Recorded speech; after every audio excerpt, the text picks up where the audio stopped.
Ассаламу алейкум. Менің сұрым скутерлер бойынша. Мыйзам долборында қолымда тұрады.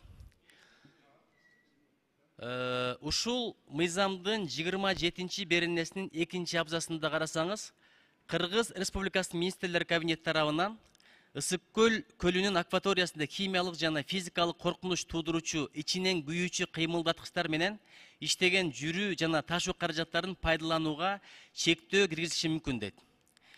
Эми караңыз, тез жүргөн нерселердин бардыгы зыяндуу. Скутерлерди карасаңыз, аркасынан из калып атат. Бул биз үчүн из болгону менен бул нефть продуктунун жука пленкасы. Ошол болсо дагы кычкылтектин сууда эришине аябай тоскоол болот экен. Көлдө жашаган организмдердин бардыгына зыян экен.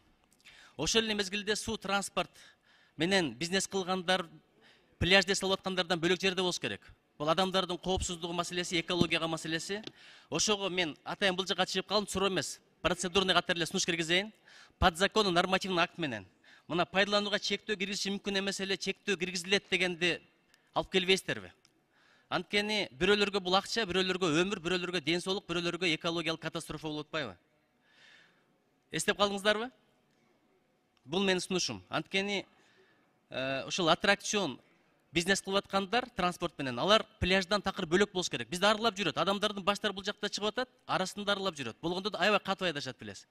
Аркасында калган майдын изи башка маселе. Канча жаныбарга биз билбеген, микроорганизмдерге зыян болуп атат. Көл биле сыртка чыкпайт. Агып чыккан суу болсо да бир жөн эле. Ал топтоло турган жерде. Ушуну эске алып туруп, подзакон нормативный акт менен ушул маселени чечишиңиздерди өтүнөт элем. Чоң рахмат.